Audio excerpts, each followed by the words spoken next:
Communication system में आगे बढ़ने से पहले क्या ये अच्छा नहीं होगा कि हम कम्युनिकेशन सिस्टम का basic building block diagram discuss कर लें, जिससे कि हम डिफरेंट ब्लॉक्स, क्या बेसिक ब्लॉक्स होते हैं, इनको समझ सकें। फिर आगे सब्जेक्ट में हम फिर उसको यूज में लेंगे डिफरेंट डिफरेंट ब्लॉक्स का, जब तक हमें थोड़ा सा ये पता रहेगा कि किस ऑर्डर में कैसे लगने होंगे। Hello everybody, IAS assist welcome you all on this platform of Gcentric। और इस लेक्चर में हम डिस्कस करने वाले हैं basic building block diagram of communication systems. चलिए, तो अगर कम्युनिकेशन का मीनिंग हम समझे तो हम पिछले लेक्चर्स में समझ चुके हैं कि हमें एक सिग्नल को एक सोर्स पॉइंट से एक डेस्टिनेशन पॉइंट तक पहुंचाना होगा। तो सबसे फर्स्ट जो ब्लॉक होगा दैट इज सोर्स। ये सोर्स क्या हो सकता है? ये सोर्स हो सकता है, आप अगर वॉइस सिग्नल्स की बात कर रहे हो तो मैं यहां पर बातचीत कर रहा हूं आपके साथ, मैं हूं सोर्स। मेरे जो वोकल कॉर्ड्स हैं ये सोर्स हैं। आप हो सकता है एक पिक्चर सिग्नल या वीडियो सिग्नल ट्रांसमिट करना चाहते हैं, तो उस केस में आपका जो कैमरा होगा वो अगर पिक क्लिक कर रहा है या वो वीडियो शूट कर रहा है तो वो सोर्स होगा। वो सोर्स से सिग्नल को फिर हमें ट्रांसमिट करना होगा दूर तक। तो सबसे फर्स्ट ब्लॉक इज सोर्स। अब इस सोर्स से सिग्नल समझ लेते हैं हम। सबसे पहले वॉइस सिग्नल को समझते हुए हम बेसिक इसका समझेंगे। इस सोर्स से एक वॉइस सिग्नल जनरेट हुआ, ठीक है। अच्छा, मैं ये मान के चल रहा हूं कि अभी मुझे जो कम्युनिकेशन करना है वो ये है कि आप मेरे सामने कुछ फीट की दूरी पर बैठे हुए हो। मेरे यहां से जो वॉइस सिग्नल निकल रहा है ये आप तक, जो मुझसे कुछ डिस्टेंस पर बैठे हो, डायरेक्ट ट्रांसमिट हो सकता है। अकॉस्टिक प्रेशर्स जो हैं वो एयर ट्रांसमिशन मीडियम है, उसके थ्रू आपके ईयर्स तक ट्रांसमिट हो सकते हैं। तो आपके एयर जो हैं वो हैं डेस्टिनेशन, जहां तक मुझे सिग्नल को ट्रांसमिट करना है। और अभी हाल फिलहाल इस केस में ये सोर्स और ये डेस्टिनेशन के बीच में एयर मीडियम है और बहुत ज्यादा डिस्टेंस नहीं है, इसलिए ये डायरेक्टली ट्रांसमिट हो सकते हैं। लेकिन अगर आप एक रूम नहीं, एक बड़े हॉल में बैठे हो, एक बड़ा क्लासरूम है, ठीक है, उसमें बैठे हो, देन उस केस में दूर तक मुझे अगर सिग्नल को ट्रांसमिट करना है तो मुझे बहुत तेज बोलना पड़ेगा। यहाँ पर मुझे अपनी स्पीच की जो स्ट्रेंथ है, एम्पलीट्यूड है, उसको बढ़ाना होगा। बट बहुत ही ज्यादा बड़ा हॉल है तो ये भी प्रैक्टिकली पॉसिबल नहीं हो पाएगा। तो जनरली ऑफलाइन क्लासेस में माइक सिस्टम और ये लगे होते हैं स्पीकर, जिससे कि सब लोगों तक सिग्नल पहुंच जाए। तो फिर क्या करना होगा, मुझे इस वॉइस सिग्नल को एम्पलीफाई करना होगा। एम्पलीफाई करने के लिए आपका जो एम्पलीफायर है वो वॉइस को कभी एम्पलीफाई नहीं करता, वो एम्पलीफाई करता है हमेशा इलेक्ट्रिकल सिग्नल्स को। इसलिए हमें इस वॉइस सिग्नल को पहले इलेक्ट्रिकल सिग्नल में कन्वर्ट करना पड़ेगा। एनर्जी वॉइस सिग्नल की फॉर्म में, इसको इलेक्ट्रिकल एनर्जी की फॉर्म में कन्वर्ट करना होगा। कौन सा डिवाइस, कौन सा एलिमेंट होता है जो वन फॉर्म ऑफ एनर्जी को अदर फॉर्म ऑफ एनर्जी में कन्वर्ट कर दे? ट्रांसड्यूसर। तो हमें एक ट्रांसड्यूसर यूज में लेना पड़ेगा जो कि इस वॉइस सिग्नल को कन्वर्ट कर देगा अब इलेक्ट्रिकल सिग्नल। अब ये इलेक्ट्रिकल सिग्नल एम्पलीफायर के थ्रू एम्पलीफाई हो सकते हैं, ठीक है। अच्छा, एक चीज अब यहां पर अगर मैं इस ट्रांसड्यूसर की बात करूं तो कोई एग्जांपल आप सोच करके रिप्लाई कर सकते हैं क्या, कि जो ऐसा ट्रांसड्यूसर हो जो वॉइस सिग्नल को इलेक्ट्रिकल सिग्नल में कन्वर्ट कर दे? हाँ जी, होता है ऐसा। माइक जो होता है उसका काम यही तो होता है। अब मैं पूछता हूँ माइक में ऐसा कैसे होता है कि वो इलेक्ट्रिकल सिग्नल में कन्वर्ट कर देता है वॉइस सिग्नल्स को? तो आप बोलोगे माइक में होता है एक पीजो इलेक्ट्रिक क्रिस्टल। अब पीजो इलेक्ट्रिक क्रिस्टल आपको नॉलेज होगी, आप भली भांति परिचित होंगे पीजो इलेक्ट्रिक क्रिस्टल के साथ। क्या होता है piezo electric crystal? Piezo electric crystal की ये प्रॉपर्टी होती है कि उसको कोई मैकेनिकल प्रेशर या मैकेनिकल वाइब्रेशंस मिलती हैं अगर, तो फिर वो उतनी ही स्ट्रेंथ और उतनी ही फ्रीक्वेंसी, वाइब्रेशन अगर मिल रही है तो जितनी फ्रीक्वेंसी के मिल रहा है और जितना प्रेशर मिल रहा है उतने ही एम्पलीट्यूड के इलेक्ट्रिकल सिग्नल में कन्वर्ट कर देता है। तो आप कहोगे यहाँ पर पीजो इलेक्ट्रिक क्रिस्टल लगा हुआ है, अगर मैं सोर्स से, वोकल कॉर्ड से अगर अकॉस्टिक प्रेशर जनरेट कर रहा हूँ वो उस पीजो इलेक्ट्रिक क्रिस्टल पर अप्लाई होंगे। मेरे अकॉस्टिक प्रेशर्स की फ्रीक्वेंसी जैसे होगी वैसे वैसे पीजो इलेक्ट्रिक क्रिस्टल पर अप्लाइड होने वाले प्रेशर की फ्रीक्वेंसी चेंज हो होगी, इसलिए वो इलेक्ट्रिकल सिग्नल उतनी ही फ्रीक्वेंसी, उतनी स्ट्रेंथ का दे देगा मुझे। आउटपुट में, और यही होता है माइक। चलिए, अब इस इलेक्ट्रिकल सिग्नल को मैंने एम्पलीफाई कर दिया। एम्पलीफाई करने के बाद फिर क्या करूंगा, मैं इसको वायर के थ्रू लेकर के जाऊंगा। इलेक्ट्रिकल सिग्नल है, वायर के थ्रू फ्लो हो सकता है ना, वायर के थ्रू फ्लो कर गया है, एम्पलीफाई भी कर दिया है मैंने, बढ़ा दिया है। और एम्पलीफाई करना है, कितना करना है एम्पलीफाई, वो डिपेंड करेगा कि मुझे बहुत बड़े हॉल के लिए करना है, तो यहां पर मैंने एक एम्पलीफाई करने के लिए कंट्रोल भी दे रखा है, जिससे वॉइस कम या ज्यादा हो जाए। ठीक है, और फिर मैंने ये अप्लाई कर दिया है डेस्टिनेशन तक। अगर मैं लेके जाऊं इसको, मुझे डेस्टिनेशन तक पहुंचाना है, दूर है डेस्टिनेशन, बहुत दूर कोने में बैठा हुआ है बंदा वहां तक, तो मैं इस वायर को ले जाके उसके कान में लगा दूं, सुनाई दे पाएगा क्या उसको? नहीं। अगर लगा भी दूंगा तो उसको करंट और लग जाएगा, हालांकि ये करंट बहुत हाई एम्पलीट्यूड का नहीं होता है, तो फील भी नहीं होगा उसको। ठीक है, इलेक्ट्रिकल सिग्नल को कोई सुन थोड़ी सकता है, इलेक्ट्रिकल सिग्नल्स को नहीं सुन सकता, अकोस्टिक प्रेशर्स को सुन सकता है कोई। तो मुझे क्या करना पड़ेगा, वापस से डेस्टिनेशन के पास, ठीक है, मुझे एक दूसरा ट्रांसड्यूसर यूज में लेना पड़ेगा, जो इन इलेक्ट्रिकल सिग्नल्स को अगेन कन्वर्ट कर देगा voice signal means acoustic pressures की फॉर्म में। और ये जो ट्रांसड्यूसर होता है, जो इलेक्ट्रिकल सिग्नल्स को वॉइस प्रेशर में कन्वर्ट करता है, उसी को हम स्पीकर बोलते हैं कि नहीं? स्पीकर। स्पीकर में कैसे होता है कि इस तरह से बन जाता है, इलेक्ट्रिकल सिग्नल अप्लाई करो और फिर तो उसमें लगा होता है स्पीकर में, जिसको हम बोलते हैं डायफ्राम। आपने, बहुत से लोगों ने आपने स्पीकर खोल करके देखे होंगे, ठीक है, आपका जो हेडफोन होता है कान का, वो कभी टूटा होगा आपका, या स्पीकर जो यूज में लिए होंगे आपने, वो टूटे होंगे कभी। तो उसमें मैग्नेट लगी होती है, उस मैग्नेट के ऊपर एक डायफ्राम लगा होता है, जिसमें कंडक्टर वायर्स लगा होता है, कंडक्टर वायर का जाल होता है एक तरीके से। उसमें अगर इलेक्ट्रिकल सिग्नल अप्लाई होगा तो कंडक्टर वायर में करंट फ्लो होगी। करंट फ्लो होने की वजह से कंडक्टर वायर्स, जब भी करंट फ्लो होता है तो आसपास में सराउंडिंग में मैग्नेटिक फील्ड जनरेट हो जाता है, तो उस डायफ्राम के आसपास में मैग्नेटिक फील्ड जनरेट हो जाएगा करंट फ्लो की वजह से, जिसको हम बोलते हैं इलेक्ट्रिक मैग्नेट, इलेक्ट्रिक मैग्नेटाइजेशन हो जाएगा। साथ साथ में एक मैग्नेट तो नीचे रखी है। अब ये इसमें इलेक्ट्रिक मैग्नेट जब बन रही होगी डायफ्राम में के अराउंड मैग्नेटिक फील्ड जनरेट हो रहा है, तो सेम पोल के साथ अगर बन रही होगी तो रिपेल, अपोजिट पोल के साथ बनेगी तो अट्रैक्ट। तो यहां पर क्या होगा, जैसे जैसे साइकिल चेंज हो रही होगी आपके इलेक्ट्रिकल सिग्नल की, वैसे वैसे अट्रैक्ट रिपेल होगी और ये डायफ्राम वाइब्रेट करने लग जाएगा। ये डायफ्राम वाइब्रेट करके अकोस्टिक प्रेशर जनरेट कर देगा आसपास के मीडियम के एयर पार्टिकल्स पर, जैसा कि मेरे वोकल कॉर्ड्स करते हैं। यहां पर वोकल कॉर्ड्स का काम कौन कर रहा है? डायफ्राम कर रहा है। क्लियर है बात? तो ये डायफ्राम जो है ये आपका वॉइस सिग्नल जनरेट कर देगा। अब जो वॉइस सिग्नल्स हैं वो आपके डेस्टिनेशन तक सीधे पहुंच सकते हैं। क्यों किया मैंने ये सारा जो काम किया ट्रांसड्यूसर करने का? क्योंकि मेरा सोर्स और डेस्टिनेशन बहुत दूर थे, तो ऐसा किया मैंने। आपने बचपन में एक खेल खेला होगा, ज्यादातर सब लोग खेलते हैं, साइंस के एक्सपेरिमेंट्स में भी शुमार होता है।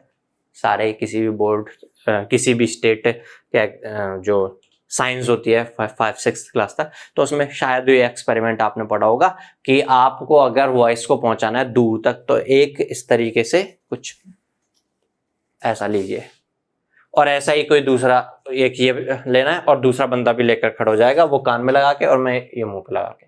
फिर क्या करूंगा, मैं यहाँ पर इसको पैक कर दूंगा किसी पॉलिथीन से, उस साइड में भी और इस साइड में भी पैक कर दिया मैंने। मैं यहाँ से बोलना चाह रहा हूँ, वो वहां पे सुनना चाह रहा है। पॉलिथीन से पैक कर दिया तो आवाज तो बाहर जा नहीं पाएगी।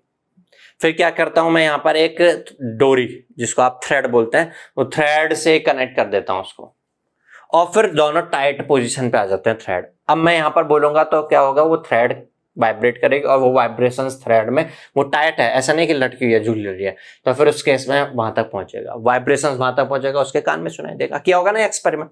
तो मैं दूसरे तरीके से ऐसे भी कर सकता था, लेकिन ऐसे केस में क्या होता, सोर्स से जिस डेस्टिनेशन तक ट्रांसमिशन हो रहा होता वो अकेला होता, मल्टीपल्स को नहीं ट्रांसमिट हो सकता। लेकिन अगर मैं स्पीकर लगा दूंगा तो यहाँ पर बहुत सारे जने बैठे हों, सब तक पहुंच जाएगा, इसलिए ऐसा हमने किया। ये जो कम्युनिकेशन है, इस कम्युनिकेशन में हम जो ट्रांसमिशन कर रहे हैं वो वॉइस सिग्नल को ही इलेक्ट्रिकल में कन्वर्ट करके देन ट्रांसमिट कर रहे हैं। वॉइस सिग्नल की जितनी फ्रीक्वेंसी होगी उतने ही फ्रीक्वेंसी के सिग्नल्स ट्रांसमिट हो रहे हैं। क्लियर होती है बातें? ठीक है, तो अब यहाँ पर कुछ टर्म्स हम समझते हैं। ये basic building block diagram of communication system construct करने के लिए स्टेप बाय स्टेप आगे बढ़ रहे हैं अभी हम। ये फाइनल कम्युनिकेशन सिस्टम का ब्लॉक डायग्राम नहीं है, ये ध्यान रखिएगा। अच्छा, अब कुछ टर्म्स हैं, ये टर्म्स का मतलब हम समझते हैं। बेस बैंड सिग्नल आगे क्वेश्चंस में बहुत काम आता रहेगा, ये आगे की चीजों को समझने में बहुत काम आती रहेगी ये टर्मिनोलॉजी। बेस बैंड सिग्नल ऐसे सिग्नल्स जिनकी फ्रीक्वेंसी, अगर मैं फ्रीक्वेंसी के टर्म्स में बात कर रहा हूं, ऐसे सिग्नल्स जिनकी फ्रीक्वेंसी जीरो फ्रीक्वेंसी के आसपास तक में हो, या तो जीरो के अराउंड में हो, बिल्कुल जीरो पर है, जीरो से लेकर 1 2 3 4 5 ऐसा है, लेकिन जीरो पर भी नहीं है तो कुछ हाई पर है, लेकिन जीरो के आसपास में हो, F1 से लेकर F2 तक, ऐसे हाई ये लोएस्ट फ्रीक्वेंसी FL कहता हूं, ये हाईएस्ट फ्रीक्वेंसी है, यहां तक के फ्रीक्वेंसी कंपोनेंट्स हो, तो ऐसे सिग्नल्स को हम बोलते हैं बेस बैंड सिग्नल। अब आप कैसे कहोगे कि FL और FH कितनी वैल्यू का होना चाहिए जब हम बेस बैंड बोले? या तो FL 0 हो या FL 0 नहीं हो, तो कंडीशन ये बन रही हो कि FH में अगर हम FH माइनस FL का डिवाइड करें तो रिजल्टिंग वैल्यू जो आए वो नियरली इक्वल टू 1 आनी चाहिए, नियरली इक्वल टू 1 बन करके आनी चाहिए। अगर ऐसा बन रहा होगा, 1 बिल्कुल 1 नहीं बन करके आए तो 1 पॉइंट समथिंग आ जाए, 1.2 1.3 ऐसा कुछ आ जाए, तो हम बोलेंगे बेस बैंड सिग्नल। जैसे एग्जांपल में वॉइस सिग्नल्स की बात करूं, FL क्या होता है 20 हर्ट्ज, FH क्या होता है 20 किलो हर्ट्ज। अगर मैं ये एक्सप्रेशन में FH की बात करूं तो 20 kilo means 20,000 divide by FH minus FL करूं तो 19,980 ऐसा होगा। 20,000 में 19,980 डिवाइड करेंगे 1 पॉइंट समथिंग आएगा, अप्रोक्सीमेटली 1 ही आएगा, ये बेस बैंड सिग्नल है। ठीक है, लेकिन अगर कुछ सिग्नल ऐसे हों, दूसरा टर्म है बैंड पास सिग्नल, समझिएगा, बैंड पास सिग्नल। अगर कोई सिग्नल ऐसे हो कि उसमें सिग्नल में फ्रीक्वेंसी कंपोनेंट FL से लेकर के FH तक के हैं, FL और FH नाम इसलिए बोल रहे हैं, FL मींस लोएस्ट इतनी फ्रीक्वेंसी तक के कंपोनेंट है, FH हाईएस्ट इतनी फ्रीक्वेंसी कंपोनेंट है। बीच की फ्रीक्वेंसी में हर फ्रीक्वेंसी पे कंपोनेंट हो ऐसा भी जरूरी नहीं है, ऐसा हो सकता है कि यहाँ पर कंपोनेंट है कुछ कुछ फ्रीक्वेंसी पर, तब भी आप बोलोगे ये लोएस्ट है और ये हाईएस्ट है, यहां तक के फ्रीक्वेंसी कंपोनेंट्स हैं। अगर FH by FH minus FL काफी लार्ज आ जाए 1 से, तो फिर वो बैंड पास सिग्नल बोला जाएगा। समझ रहे हैं बात? ठीक है, जैसे अगर कोई फ्रीक्वेंसी लोएस्ट फ्रीक्वेंसी है, मतलब ये 100.2 मेगाहर्ट्ज और ये है 99.8 मेगाहर्ट्ज।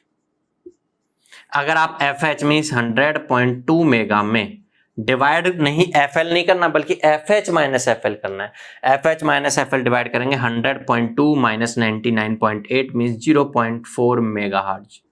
मेगा मेगा कैंसिल, 100 में 0.4 डिवाइड करने जा रहे हैं आप, काफी लार्ज बनने वाला है। क्लियर होती होगी बातें? 250 के आसपास में ऐसा कुछ ये बन करके आएगा, तो ये इस केस में हम बोलेंगे इसको बैंड पास सिग्नल। अब ये भूलने नहीं, ये टर्म आगे कम से कम 25 बार यूज में आने वाली हैं चीजों को समझने के लिए, और क्वेश्चंस में फिर आने वाली हैं दोनों टर्म्स, बेस बैंड सिग्नल और बैंड पास सिग्नल। क्लियर बात? मैं आपसे कहूं कि ये वाला जो ट्रांसमिशन हो रहा है, इसमें जिस सिग्नल को हम ट्रांसमिट कर रहे हैं वॉइस सिग्नल को ट्रांसमिट कर रहे हैं, आप बोलोगे कहां वॉइस सिग्नल, कहां वॉइस सिग्नल को इलेक्ट्रिकल सिग्नल में कन्वर्ट कर दिया हमने, लेकिन मैंने क्या बोला, ये ट्रांसड्यूसर जितनी फ्रीक्वेंसी के वॉइस सिग्नल कंपोनेंट है, जितने स्ट्रेंथ के, उतनी फ्रीक्वेंसी के इलेक्ट्रिकल सिग्नल है, उतनी का स्ट्रेंथ के इलेक्ट्रिकल सिग्नल में कन्वर्ट करता है ना। इसलिए इन इलेक्ट्रिकल सिग्नल्स की बात करेंगे तो वॉइस सिग्नल की फ्रीक्वेंसी के कंपोनेंट्स वाले होंगे, मींस 20 से लेकर 20 किलोहर्ट्ज तक के होंगे, और इसको हम समझ चुके हैं कि इसमें जो FH by FH minus FL आ रहा है ये नियरली इक्वल टू 1 आ रहा है, इसलिए ये बेस बैंड सिग्नल है। तो ये बेस बैंड ट्रांसमिशन है। क्लियर हुई होगी बात आपको? ठीक, अब ये वाला जो ट्रांसमिशन है बेस बैंड ट्रांसमिशन, इसको हम वायर्ड ट्रांसमिशन भी बोल देते हैं, क्योंकि इसमें जो सिग्नल ट्रांसमिट हो रहा है दूर डेस्टिनेशन तक, वो स्पीकर तक पहुंच रहा है, डेस्टिनेशन के पास स्पीकर रखे हुए हैं। ठीक है, तो ये जो ट्रांसमिशन हो रहा है ये वायर के थ्रू ट्रांसमिशन हो रहा है, तो ये ब्लॉक डायग्राम है वायर्ड ट्रांसमिशन का। या इसको बेस बैंड ट्रांसमिशन भी बोलते हैं। आगे से कभी कोई बेस बैंड ट्रांसमिशन बोले तो हमें समझ जाना है कि 0 के आसपास की फ्रीक्वेंसी कंपोनेंट्स वाले जो सिग्नल से ट्रांसमिट हो रहे होते हैं, ये 0 के आसपास हुआ तो देखना एफएच में से माइनस करना है आपको 0 के आसपास वाली वैल्यू, या तो 0 ही माइनस करिए, हो सकता था 0 से कंपोनेंट भी होते हैं, तो बिल्कुल एफएच के बिल्कुल इक्वल टू बनाएगा। लेकिन एफएच में से कुछ माइनस कर रहे हैं, लेकिन माइनस क्वांटिटी बहुत कम कर रहे हैं, तो एफएच में डिवाइड कर रहे हैं एफएच के करीब करीब नजदीक वैल्यू, बिल्कुल बराबर के आसपास वाली, क्योंकि माइनस होने वाली क्वांटिटी बहुत कम है, इसलिए रिजल्ट 1 बन करके आना है। तो आप बोलोगे बेस बैंड ट्रांसमिशन है, या ये ट्रांसमिशन जो होगा वो वायर के थ्रू ट्रांसमिशन होगा, so it is wired transmission. लेकिन यहां पर अब एक ये बात है कि हमारा डेस्टिनेशन, चलिए एक हॉल में है, वहां तक पहुंचा दिया मैंने स्पीकर से, कर देंगे कोई बात नहीं, लेकिन मैं यहां पर सोर्स कर रहा हूं और जिन लोगों को मुझे अपनी बात पहुंचानी है वो बहुत दूर बैठे हुए हैं। जैसे अभी ऑनलाइन में आप मुझे देख रहे हैं, तो आप मेरे पास जिस रूम में मैं हूं, या मैं एक बड़े हॉल में क्लास लेता हूं जनरली ऑफलाइन में, तो उस हॉल में नहीं है आप, तो स्पीकर्स तक, अगर स्पीकर्स तक मुझे पहुंचाना है, स्पीकर से तो आप सुन रहे होंगे अगर मैं ट्रांसमिशन, तो मुझे स्पीकर इंस्टॉल करना होगा। आप जिस रूम में बैठे हैं, पता नहीं कौन सी सिटी में बैठे हैं, मुझे ये भी नहीं पता है, वहां तक मुझे ट्रांसमिशन करना होगा। हो सकता है वो हंड्रेड्स ऑफ किलोमीटर्स हो, और इंडिया के एक कोने से दूसरे कोने में भी आप सुन रहे होंगे थाउजेंड्स ऑफ किलोमीटर। तो मुझे क्या करना पड़ेगा, कोई बात नहीं, मैंने ट्रांसड्यूसर माइक से बोला, ये माइक से बोला, मैंने इसको एम्पलीफाई कर लिया है, ठीक है। अब दूर हो तो मुझे तेज आवाज सुनानी है आपको, मैंने एम्पलीफाई भी कर लिया, ठीक है। फिर मैं वायर के थ्रू, आप जिस सिटी में बैठे हुए हो, पता नहीं कौन सिटी में बैठे हो आप भोपाल में बैठे हो सकते हो, आप हो सकता है मुंबई में बैठे हो, आप हो सकता है बैठे हो उड़ीसा की किसी सिटी में बैठे हो, आप हो सकता है वेस्ट बंगाल में बैठे हो, ठीक है। मुझे आपके पास जो स्पीकर होगा वहां तक सिग्नल को पहुंचाना होगा वायर के थ्रू। क्या ये वायर की कॉस्ट किलोमीटर्स में काफी ज्यादा नहीं हो जाएगी? बहुत ज्यादा हो जाएगी। तो फिर उस केस में मुझे मेरी ही इंफॉर्मेशन को वायरलेस ट्रांसमिशन करना चाहिए, वो ज्यादा बेटर रहेगा। तो नेक्स्ट हम समझते हैं वायरलेस ट्रांसमिशन अगर करना होगा हमें, तो कम्युनिकेशन सिस्टम के ये जो ब्लॉक्स हैं, इनमें क्या थोड़े से चेंजेस करने पड़ेंगे हमें, ठीक है। तो नेक्स्ट देखते हैं basic building block diagram of wireless communication system. चलिए, या तो आप मतलब डेस्टिनेशन बहुत नजदीक बैठे हो तो डायरेक्ट वॉइस सिग्नल का वायरलेस कम्युनिकेशन हो सकता है। अगर आप थोड़ा दूर बैठे हैं तो मुझे फिर इसको दूर तक पहुंचाना पड़ेगा, और मेरी वॉइस बहुत दूर तक जा नहीं सकती, 10-5 मीटर तक जा सकती है बस, इसलिए मुझे दूर तक पहुंचाना है अगर, तो इस सिग्नल को वायर के थ्रू लेके जाना पड़ेगा, और वायर में वॉइस सिग्नल फ्लो हो नहीं सकता, इलेक्ट्रिकल सिग्नल फ्लो हो सकता है, इसलिए मुझे इलेक्ट्रिकल सिग्नल में कन्वर्ट करना होता है। तो ये हम समझ चुके थे, हम एक ट्रांसड्यूसर से ऐसा करेंगे। और ये जो ट्रांसड्यूसर था ये हमने समझ लिया था, ये माइक था जिसमें पीजो इलेक्ट्रिक क्रिस्टल लगा होता है। इससे पहले जो सिग्नल थे ये वॉइस सिग्नल थे, अब ये कन्वर्ट हो गए इलेक्ट्रिकल सिग्नल में। अब मुझे इलेक्ट्रिकल सिग्नल को वायर के थ्रू लेकर के जाऊं तो कुछ मीटर्स तक तो ले जा सकता हूं मैं, कुछ किलोमीटर तक भी ले जा सकता हूं, चलिए। लेकिन बहुत दूर लेकर के जाना है, हंड्रेड्स ऑफ किलोमीटर्स तक, तो फिर मैं वायर के थ्रू नहीं बल्कि वायरलेस ट्रांसमिशन करना चाहूंगा। और वायरलेस ट्रांसमिशन के लिए आपको पता होगा इस सिग्नल को हम एंटेना पर फीड कर दें, हो गया काम। एंटेना का ऑब्जेक्टिव ये तो होता है, एंटेना ट्रांसमिशन लाइन से आते हुए सिग्नल्स को, इलेक्ट्रिकल सिग्नल्स को इलेक्ट्रोमैग्नेटिक रेडिएशंस की फॉर्म में कन्वर्ट करके चारों तरफ रेडिएट कर देता है, फैला देता है। हाँ, स्पेशली हमारा ऑब्जेक्टिव ये हो कि केवल उधर पहुंचाना है, तो हम ऐसा एंटेना यूज में लेंगे जो उस डायरेक्शन में डायरेक्टिव हो। अब एंटेना वगैरह आप इलेक्ट्रोमैग्नेटिक फील्ड थ्योरी में पढ़ते हैं, आई होप कि आपने इलेक्ट्रोमैग्नेटिक फील्ड थ्योरी में एंटेना जो डिस्कस किया है वो देख लिया होगा, नहीं देखा है तो कोई बात नहीं, एंटेना की बेसिक प्रॉपर्टी ये होती है तो पता ही होगा आपको, आप देख लेंगे एंटेना तो और समझ लेंगे वहां पर। अब इस एंटेना से जो सिग्नल यहां से ट्रांसमिट होगा वो रिसीव कर लेंगे यहाँ रेडिएशंस को रिसीवर साइड में, जो कि किलोमीटर्स की डिस्टेंस पे, ये सिग्नल किलोमीटर्स की डिस्टेंस तक भी पहुंच सकता है। हाँ, ये बात अलग है, जितनी ज्यादा डिस्टेंस बढ़ेगी सिग्नल की स्ट्रेंथ कम होती जाएगी, इसलिए आप टावर से दूर जाते हैं अगर, तो आपके मोबाइल में स्ट्रेंथ भी तो कम होती जाती है, सिग्नल कम होते जाते हैं ना, 2 डंडे 3 डंडे और कम हो जाते हैं, 1 डंडा रह जाता है, ऐसा कर लेंगे। लेकिन एक पॉइंट यहाँ पर माइंड में रखने वाला जो है, ये जो एंटेना होता है ना, एंटेना की साइज जो होती है वो λ/2 और λ/4 के ऑर्डर में होती है इन जनरल। एंटेना में हम ये चीज पढ़ते हैं, डायपोल एंटेना और λ/4 का मोनोपोल एंटेना। जनरली इस ऑर्डर में होती है साइज। अगर मैं वॉइस सिग्नल्स की बात करूं जिनको मैं ट्रांसमिट करना चाह रहा हूं, तो उसमें मैक्सिमम टू मैक्सिमम फ्रीक्वेंसी भी मान लेता हूं मैं, अगर जिसको हम सुन पाते हैं ऑडिबल, अगर वो भी है, ठीक है, तो वो 30 किलोहर्ट्ज तक है। मैं 30 किलोहर्ट्ज इसलिए ले रहा हूं क्योंकि थोड़ा सा कैलकुलेशन करना मुझे इजी हो जाएगा, ठीक है। 30 किलोहर्ट्ज है भाई, किलोहर्ट्ज में होती है, ये याद आई गया होगा, पिछले लेक्चर में हमने वॉइस सिग्नल्स को समझाइए, ऑडिबल सिग्नल्स को समझाइए, ठीक है। तो ये फ्रीक्वेंसी है, तो इस फ्रीक्वेंसी के लिए लैम्बडा वेवलेंथ क्या हो जाएगा, c means 3 × 10⁻⁸ divide by f means 3 × 10⁻³ है, और ये 10⁻⁴। अब समझ में आ गया मैंने 30 किलो क्यों लिया, कैलकुलेशंस मेरे लिए थोड़ा सा इजी हो जाएगी आपको समझाना। ये आ गया 10⁻⁴ metre. 10⁻⁴ metre means 10,000 means 10 kilometre. 10 kilometre lambda है, तो λ/2 हो जाएगा 5 किलोमीटर। तो मुझे अगर इन वॉइस सिग्नल्स को ट्रांसमिट करना है तो एंटेना लेना पड़ेगा कितनी साइज का, 5 किलोमीटर साइज का। मैं आपसे बातचीत कर रहा हूं, मैं अपने रूम के ऊपर एक एंटेना लगाऊंगा छत पे, जिससे कि आप जो दूर बैठे हैं वहां तक रेडिएशंस को पहुंचा सकूं। मैं कितनी साइज का एंटेना लगाऊं, 5 किलोमीटर की साइज का एंटेना लगाना पड़ेगा। प्रैक्टिकली फिजिबल नहीं है। प्रैक्टिकली अगर ये फिजिबल नहीं है तो अगर मेरे माइंड में ये आ रही है तो रिजेक्ट करना चाहिए मेरे को।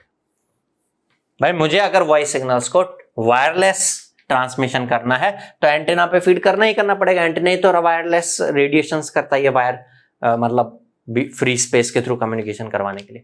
तो ऐसा करना अब रिजेक्ट करना पड़ेगा मुझे। इन इलेक्ट्रिकल सिग्नल्स को अगर मैं फीड करता हूं तो एंटेना प्रैक्टिकल फिजिबल साइज का नहीं होगा।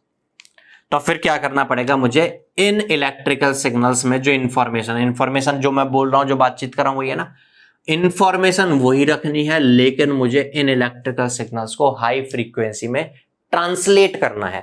ट्रांसलेट करने का मतलब ये होता है ना, चाइनीज में कोई आपसे बात कर रहा है, जो इंफॉर्मेशन है उसकी, आप उसको अगर हिंदी में उसी इंफॉर्मेशन को बताना चाहते हो तो ट्रांसलेट करोगे।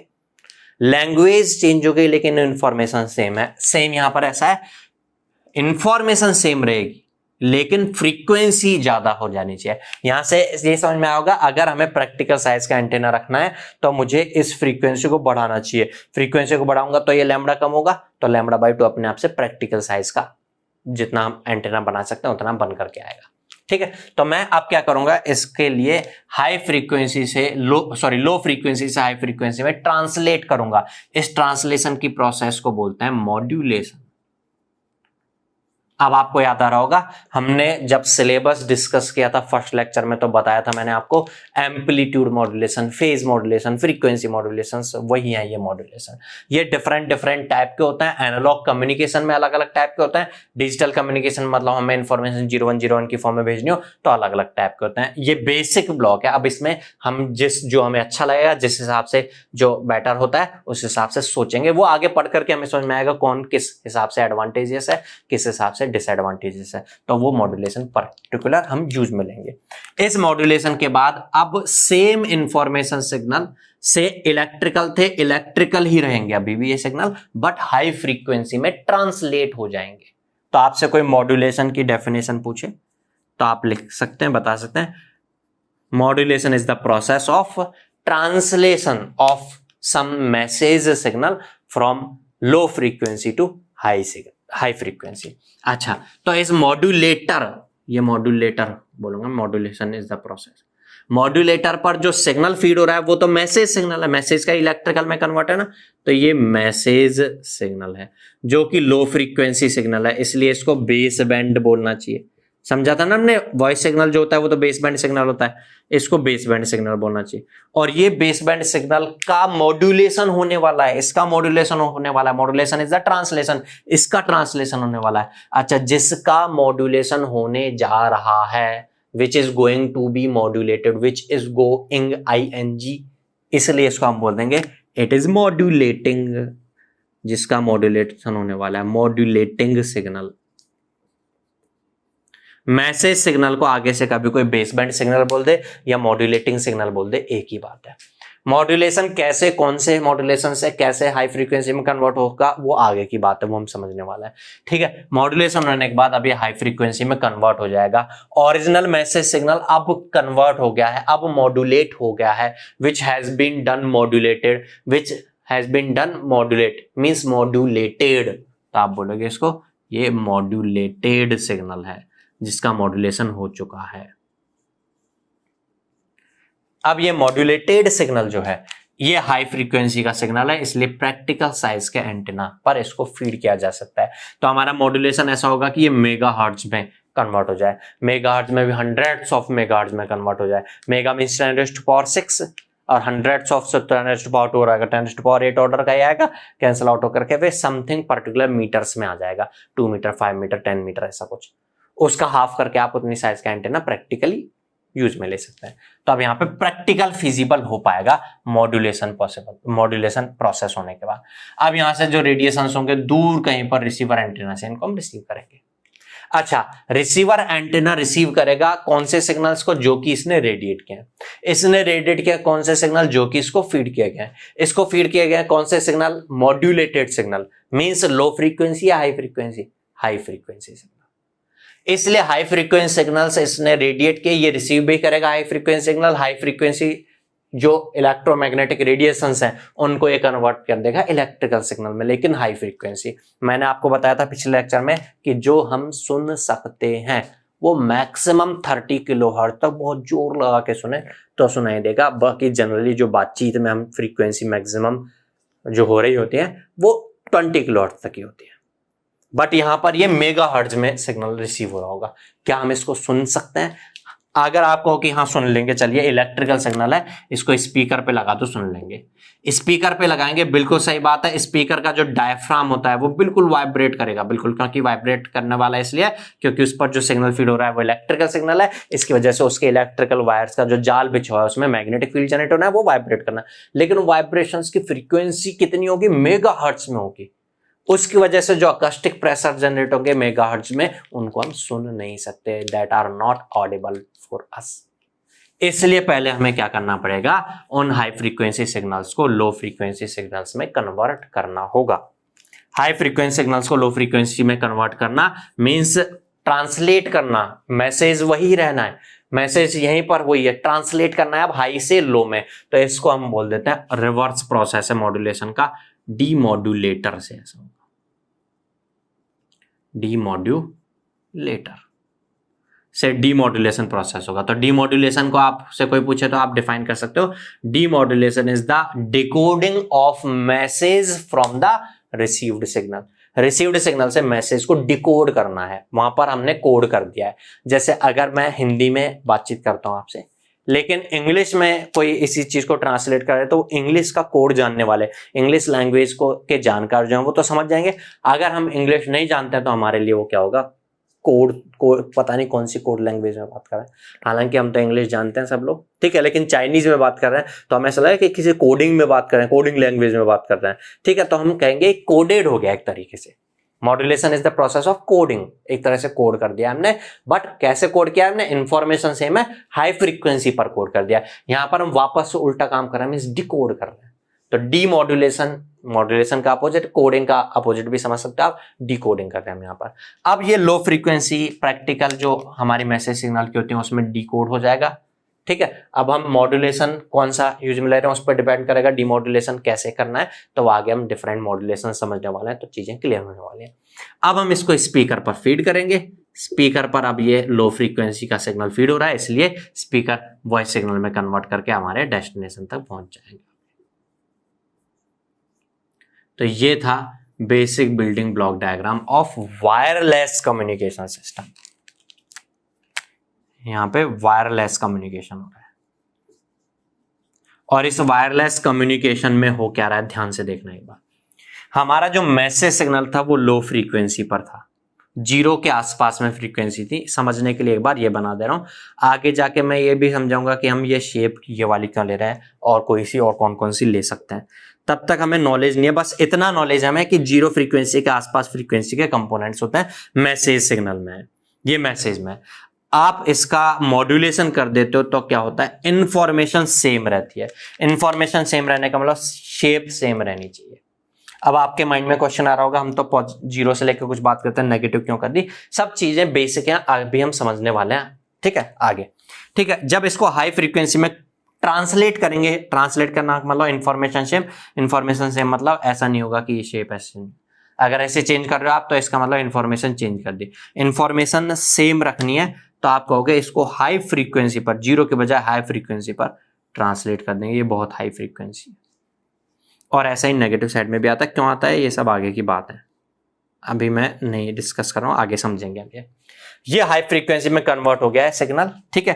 ध्यान से देखिएगा, ये FH था इसका, ये FL था, ये जीरो था। अब जीरो की जगह कहां पहुंच गए हम, किसी high frequency FC, centre frequency को FC बोल दे रहा हूं अभी मैं, उस सेंटर फ्रीक्वेंसी से FH आ गया, FC प्लस FH तक है, और ये पीछे जो था वो FC माइनस FH तक है, या FM बोल रहे हैं हम तो FM की फॉर्म में बोल देते हैं। अगर ऐसा है तो आप देखिएगा, मैं हाईएस्ट फ्रीक्वेंसी की बात करूं तो ये है high frequency FC plus FM divide by, ध्यान आ रहा है ना आपको, ये पता करना होता था बेस बैंड या बैंड पास, तो अभी बताया था मैंने, क्या करते हैं डिवाइड, इन दोनों का डिफरेंट, FC प्लस FM में से FC माइनस FM को डिफरेंस देखोगे, माइनस करोगे तो ये 2FM बन के आएगा। बिल्कुल सही बात है, FM इधर FM इधर।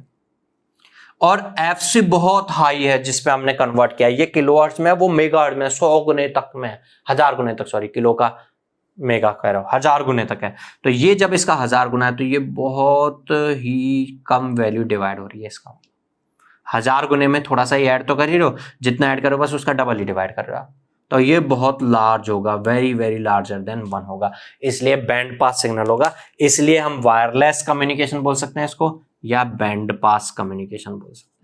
कंक्लूजन ये निकल करके आता है कि आफ्टर मॉड्यूलेशन जो ट्रांसमिशन होता है वो वायरलेस ट्रांसमिशन होता है, और वो वायरलेस ट्रांसमिशन को हम बैंड पास कम्युनिकेशन भी बोल सकते हैं, बैंड पास ट्रांसमिशन भी बोल सकते हैं। और अगर विदाउट मॉड्यूलेशन जो ट्रांसमिशन होता है वो वायर्ड ट्रांसमिशन होता है, उसको हम बेस बैंड ट्रांसमिशन भी बोल सकते हैं।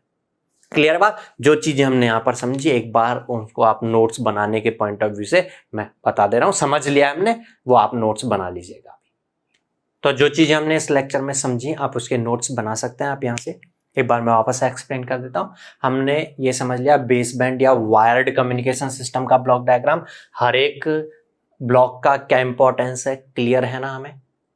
ये वायर्ड या base band communication system short distance के लिए प्रेफर होगा, it is preferred in short distance communication, because long distance communication में वायर जो यहाँ पे है इसका कॉस्ट बहुत ज्यादा हो जाएगा। तो हम लॉन्ग डिस्टेंस के लिए बैंड पास या वायरलेस कम्युनिकेशन यूज में लेते थे। इसमें एक्स्ट्रा क्या प्लेस करना होगा, हमें यहाँ पर मॉड्यूलेशन करना होगा, मॉड्यूलेट करना होगा, ठीक है, और फिर एंटेना पर फीड करना होगा, रिसीवर साइड पे एंटेना से रिसीव करने के बाद डीमॉड्यूलेट करना होगा, ये डीमॉड्यूलेटर। यहाँ पर वायर जो लगा होता था ट्रांसड्यूसर तक पहुंचाने के बजाय, उसके जगह ये मॉड्यूलेटर डिमॉड्यूलेटर एंटेना के साथ आ गया लॉन्ग डिस्टेंस तक, अगर हमें वायरलेस कम्युनिकेशन करना है। मॉड्यूलेशन क्या होता है हमने समझ लिया था। Modulation is the process of translation of low frequency message signal को ही हम बेस बैंड सिग्नल भी बोलते थे, बेस बैंड, या इसी को हम मॉड्यूलेट हो रहा है ये मॉड्यूलेटिंग सिग्नल भी बोलते थे, टू हाई फ्रीक्वेंसी में ट्रांसलेट हो जाता था। हाई फ्रीक्वेंसी सिग्नल कौन सा होता था जो इससे रिजल्ट आता था, मॉड्यूलेटेड या बैंड पास होता था वो, मॉड्यूलेटेड और बैंड पास सिग्नल में ट्रांसलेशन का प्रोसेस है। बेस बैंड सिग्नल और बैंड पास सिग्नल में क्या डिफरेंस होता था, हाईएस्ट फ्रीक्वेंसी कंपोनेंट्स में हाईएस्ट और लोएस्ट का जो डिफरेंस है उसको डिवाइड कर दें, नियरली इक्वल टू 1 हो तो बेस बैंड सिग्नल, और अगर 1 से काफी लार्ज हो तो बैंड पास सिग्नल। आप चाहें तो एक बार मैं ये देख रहा हूं, पॉज लीजिएगा और ये नोट्स अपने साथ में बना लीजिएगा, ठीक है, पॉज लेकर के ये बना लीजिएगा। मिलते हैं नेक्स्ट लेक्चर में। अब हम आगे फिर बेसिक्स किस किस चीज़ों की रिक्वायरमेंट है हमें कम्युनिकेशन सिस्टम्स की के लिए, उसको समझने के लिए, ठीक है। तो हम नेक्स्ट लेक्चर्स में कुछ लेक्चर्स में हम डिस्कस करने वाले हैं। मिलते हैं नेक्स्ट लेक्चर में, तब तक के लिए गुड बाय, थैंक यू।